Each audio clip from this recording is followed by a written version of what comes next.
Gun buybacks simply don't work. Criminals aren't going to show up and drop their ill-begotten guns for a $50 or $100 gift card. Time and time again, all buybacks bring are folks with broken guns they don't feel like repairing, junk guns not even worth the $100, or folks cashing in with 3D printed parts and guns, which honestly was an excellent business strategy until the government started catching on when homemade parts cleaned out several gun buybacks across the country. So, leaders in New Orleans are trying a new strategy, hoping to entice gangbangers with a new Xboxes for Guns program.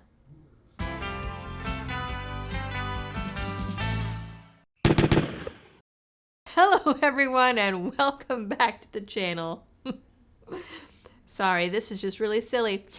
Bonus points to the folks down in New Orleans for their recent bouts of creativity. This is from the same city that wanted to turn their police station into a school by having one class available only to police officers to institute a big gun-free zone in the middle of the French Quarter. That idea was eventually squashed because it was completely ridiculous.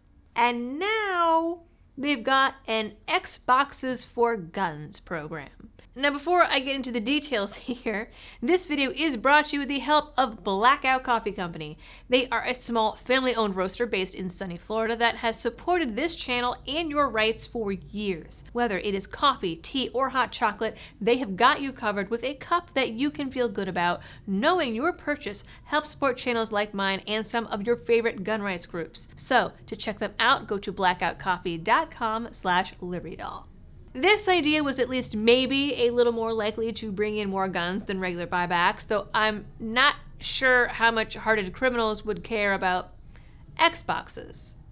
That being said, I don't think the event went over as well as they were expecting either, as the post-event press release and article in the local paper celebrating this event is literally a whopping 89 words long. It explains that the initiative already occurred at the New Hope Baptist Church and was organized by the local gaming community, Nola Grown, who worked with the city council and Councilman Freddie King to get donations of Xboxes for this trade-in event. And that's the extent of it. Press before the event didn't give much more detail and was maybe a dozen words longer, but at least tells us that they were offering a free Xbox One S console in exchange for a handgun. Now, I was always a PlayStation girl back when I wasn't a mom and actually had time for video games, so I admittedly have no idea what that means. You have to watch the associated 55-second post-event video to learn that they took in less than 24 guns. The news report doesn't even show the haul like they typically do, and instead chose to show a bunch of kids sitting around playing video games in a teen gaming tournament to promote the event. They said that over 100 kids showed up to play in the contest, which again is a lot more than the number of guns they actually received. That tournament had a grand prize of a gaming PC and was held a few hours before the buyback, so it looks like most people showed up to play and then left without actually bringing in any guns to trade. The article also implies that the buyback was aimed at children and teenagers, and that you had to participate in the tournament in order to be eligible to turn in a gun, which seems like a weird choice.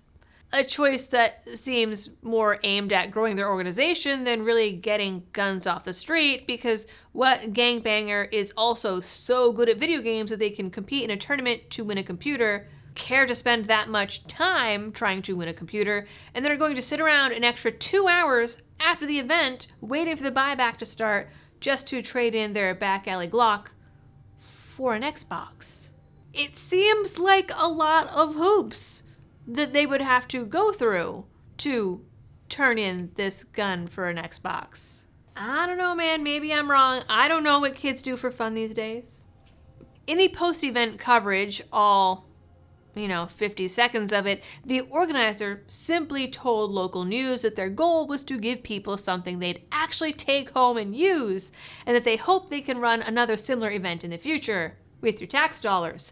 There were no photos of cops showing off the collected guns, no mention of what actually came in, no boasting of how many lives they think they saved, and yet it has been, at the point of this recording, 6 days since this event happened. There have been no celebrations that they ran out of Xboxes and had to turn people away because it was so successful, or their immediate plans for the next one, which is, again, something that we also typically see with buyback press. That leads me to believe that they were sorely disappointed in the turnout, but I could be wrong. We also don't know if the city suddenly saw an uptick in thefts from petty criminals looking to cash in and turn over an Xbox for profit, which would be one type of business decision.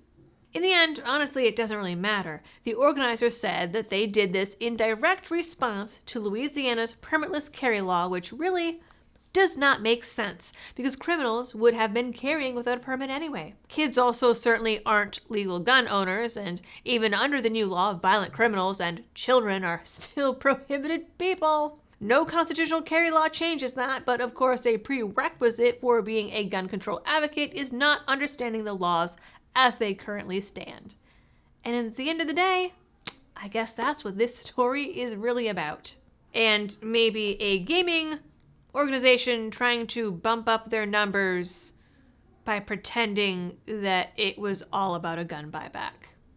At least that's my hot take. Anyways, that is it for this video, guys. Please do all of the algorithm things. You know what they are. I don't have to keep telling you. Check those subscriptions. Make sure I am still on your list. And as always, ladies and gentlemen, thanks for tuning in and happy shooting.